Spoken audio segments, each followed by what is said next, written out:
नमस्कार शेतकरी बंधूंनो, स्वागत आहे आपलं कृषी समृद्धीमध्ये. आणि मित्रांनो, आपल्या राज्यभरातील नियमित करदार शेतकरी बांधवांसाठी आपल्या राज्यातील माजी आमदार बच्चू कडू यांनी पुन्हा एकदा आपल्या शेतकरी बांधवांसाठी जे आहे तर ते खास करून नियमित करदार शेतकरी बांधवांसाठी विधानसभेमध्ये म्हणजेच की पावसाळी अधिवेशनातसुद्धा आवाज उठवला आहे. आणि यावेळी त्यांनी आपल्या नियमित करदार शेतकरी बांधवांचे काही 50 रुपयांचं प्रोत्साहनपर अनुदान देण्यात येणार आहे. तर त्याऐवजी त्यांना 1 लाख रुपये एवढं प्रोत्साहनपर अनुदान देण्यात यावं अशी मागणी केली आहे. आणि त्यासोबतच शेतकऱ्यांसाठी त्यांनी अत्यंत महत्त्वाच्या अन्य मागण्यासुद्धा केल्या आहेत. आणि कर्जमाफी संदर्भात सरकारने लावलेले अटी शर्ती नियम निकष जे आहेत तर त्यामुळे त्यांनी सरकारवर सुद्धा मोठा घणाघात केला आहे. आणि ते संपूर्ण माहिती लाईव्ह आपण आजच्या व्हिडिओच्या माध्यमातून पाहणार आहोत. तर आपला हा अतिशय महत्त्वाचा व्हिडिओ आहे, त्यामुळे आपल्या जास्तीत जास्त शेतकरी बांधवांना हा व्हिडिओ शेअर करून ताबडतोब आता चॅनलला सबस्क्राईब करायला अजिबात विसरू नका. तर भेटूया एका नवीन व्हिडिओमध्ये. तोपर्यंत धन्यवाद. जय हिंद, जय महाराष्ट्र, जय जवान, जय किसान. विचारतील मग सगळ्यांनाच एकदमच होतं. सभापती महोदय, माझे 4 प्रश्न आहे. पहिली गोष्ट तर 22-23, 23-24 आणि 24-25 या 3 वर्षात जर तुम्ही 2 वर्ष भरले तर प्रोत्साहन, आणि अधिक काय म्हटलं तुम्ही नंतर तुम्ही म्हटलं 25-26 आणि 26-27 चालू वर्षात पण भरलेलं. मला एक सांगा, चालू वर्षाचं कर्ज भरणार 27 मार्च आणि त्याला प्रोत्साहन निधी आता बोलताय. हे कोण लिहिलं शासन निर्णय? कोण आहे काढणारा? कुठली समिती आहे सांगणारी?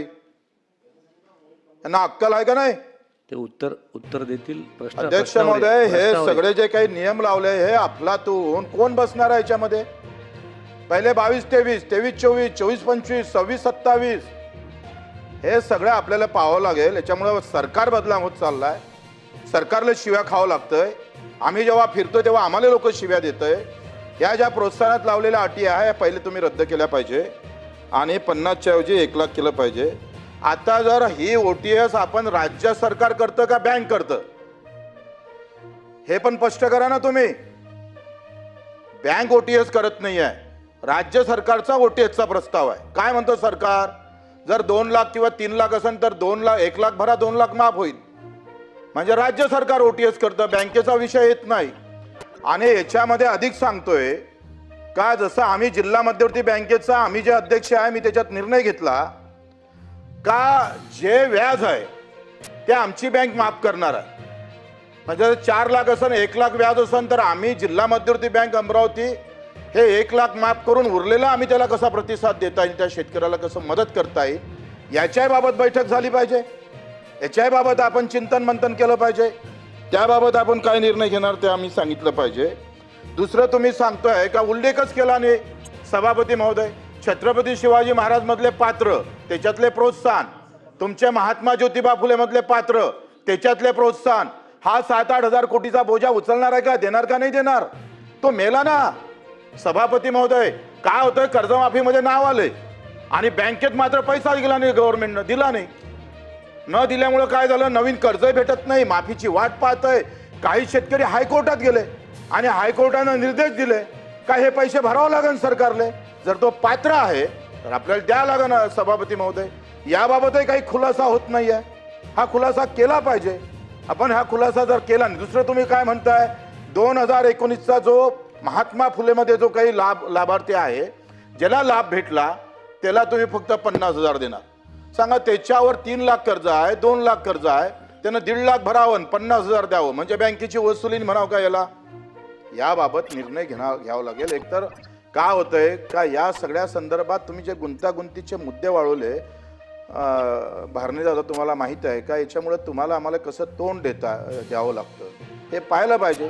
आणि जर प्रशासकीय अधिकारी जर अशामुळे जर आपलं सरकार प्रशासकीय अधिकाऱ्यामुळं आपलं सरकार बदनाम होत असेल तर त्याच्यावर खरं तर आपण अपेक्षित उत्तर देणं गरजेचं आहे. जयस्वालजी, आम्ही काय सांगितलं होतं का पेरणी ते कापणी फळ उत्पादक, तुम्ही जे उत्तर दिलं, तुम्ही सांगा आज पर्यावरण आणि विषमुक्त शेतीचा हा मोठा चॅलेंज आपल्याकडे आहे. तुम्ही जे फळ पिकांना आपण 3 वर्ष देतोच, पण 3 वर्षानंतर जर आपण MRGS मधून जर कव्हर केलं आणि पुढचे 4, 5, 10 वर्ष दिले तर काजू उत्पादक, आंबा उत्पादक, संत्रा उत्पादक हा सगळा शेतकरी, केळी उत्पादक शेतकरी हा वाचू शकतं.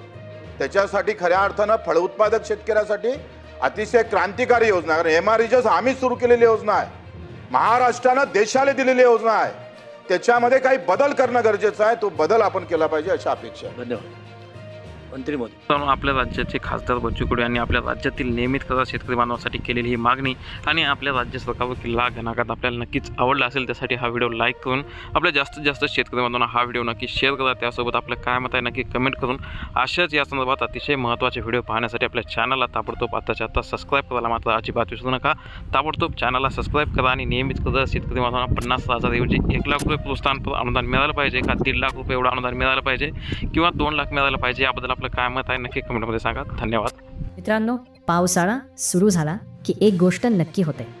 एक होता नेमकं रात्री जेवताना मोबाईल चार्जिंगला लावलेला असताना किंवा मुलं अभ्यास करत असताना लाईट जाते. पण आता त्या काळजीला फुल स्टॉप. फ्लिपकार्टवर 400 ते 500 रुपयामध्ये मिळणारे हे इमर्जन्सी बल्ब्स वीज गेल्यानंतरही 3 ते 4 तास उजेड देतात. एव्हरेडी, हॅलोनेक्स, बजाज आणि पॅनासॉनिक हे 4 जबरदस्त पर्याय आहेत. एकदा चार्ज झाले की लाईट गेल्यावर आपोआप सुरू होतात आणि संपूर्ण खोली उजळून टाकतात. पावसाळ्यात वारंवार लाईट जात असेल तर हा छोटासा खर्च तुमची मोठी अडचण दूर करू शकतो. म्हणून डिस्क्रिप्शनमध्ये दिलेल्या लिंकवर क्लिक करून तुमचा आवडता बल्ब आत्ताच बघा.